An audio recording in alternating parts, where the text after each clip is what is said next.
શું રીવાબા જાડેજા તેમના મત વિસ્તારમાં ધ્યાન નથી આપતા? અને જો આપે છે તો જામનગરના નગર સેવક રચના નંદાણીયા વિડીયો બનાવી ધારાસભ્ય રીવાબા જાડેજાને આ શું કહી રહ્યા છે? રચનાબેનનો આ વિડીયો સોશિયલ મીડિયામાં અત્યારે ખૂબ જ વાયરલ થઈ રહ્યો છે. રચના નંદાણીયા અને ધારાસભ્ય રીવાબા જાડેજા વચ્ચે હવે ફરી નવો જંગ છેડાય તેના અણસાર દેખાઈ રહ્યા છે.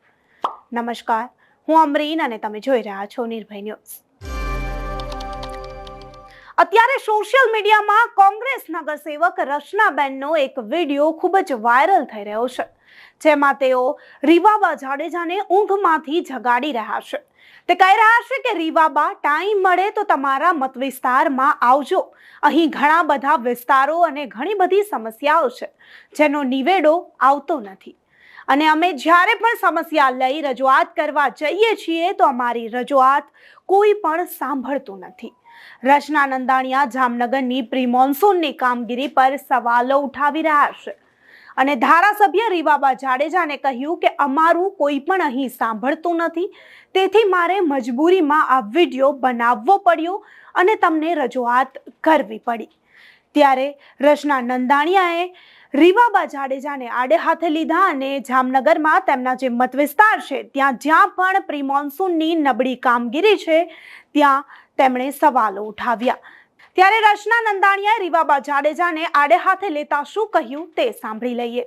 હું વિડીયોના માધ્યમથી અમારા 78ના ધારાસભ્યને કહેવા માંગુ છું કે આપ જ્યાં હો અહીંયાથી અત્યારે થોડુંક જામનગરમાં ધ્યાન આપો. ખાસ કરીને અત્યારે બીમારી બહુ ફેલાણી છે. આ લોકો ઝીણી ગ્રીટ ફૂકી કે નાખતા નથી, બરાબર છે. જ્યાં જ્યાં લાઇટોની જરૂર છે ત્યાં લાઇટો દેતા નથી, અને કાદો કીચડ સરખી રીતે સાફ કરાવતા નથી, કચરો સરખી રીતે ઉપડાવતા નથી. કમિશનરને અમે રજૂઆત કરવા જાય છે તો કમિશનર સાહેબ છે એ પોલીસને અને મોટા કમાન્ડોને ત્યાં આડા રાખી દે છે. એટલે ધારાસભ્યશ્રીને અમે વિડીયોના માધ્યમથી રજૂઆત કરીએ છીએ કે થોડુંક 78 બાજુ ધ્યાન આપો.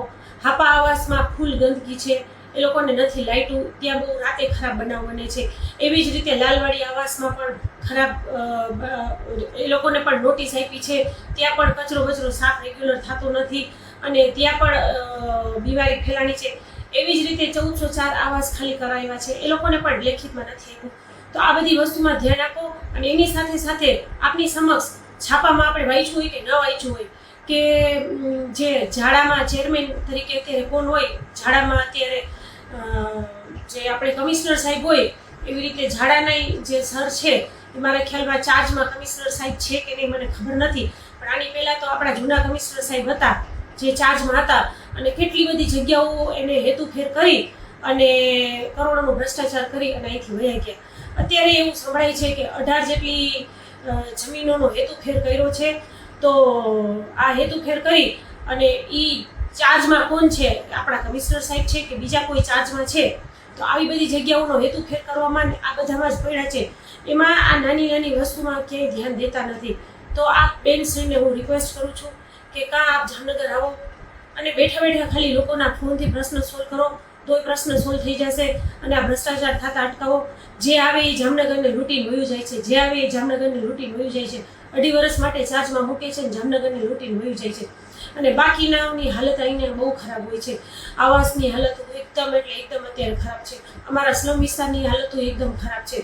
તો બેન, વિડીયોના માધ્યમથી હું આપને કહેવા માંગુ છું કે અત્યારે જામનગર ઉપર ધ્યાન આપો. બીમારી, રોગચાળો ફેલાણો છે. ગ્રીટ જ્યાં ત્યાં નાખવાની હોય છે ત્યાં ગ્રીટ કોઈ નાખતા નથી. તો આ બધી ઝીણી ભૂકી ન ખાવો, કાદા કીચડથી બચાવો, રોડ રસ્તા ઉપર ધ્યાન આપો. અને આ જગ્યા આપણી હેતુફેર કરી અને લૂંટીને વયા જાય તો વહેલા તકે વિજિલન્સ તપાસ આવે ને એ પહેલાં આની પર કાર્યવાહી થાય અને તાત્કાલિક ધોરણે આ જગ્યાને અટકાવો, એવી અમે તમને વિડીયોના માધ્યમથી અમે તમારી સમક્ષ રજૂઆત કરી છે. અસ્તુ. ભારત માતા કી જય જય જય. તો રચના નંદાણીયાના રીવાબા જાડેજા પર બનાવેલા વિડીયો વિશે તમારું શું માનવું છે? શું ખરેખર જામનગરમાં પ્રી મોન્સૂન કામગીરી આટલી નબળી છે? રીવાબા જાડેજાના કામ વિશે તમે શું કહેવા માંગશો? અમને કમેન્ટ કરી ચોક્કસથી જણાવજો. તથા અમારી ચેનલ નિર્ભય ન્યૂઝને લાઇક, શેર અને સબસ્ક્રાઇબ કરવાનું ભૂલશો નહીં. આભાર.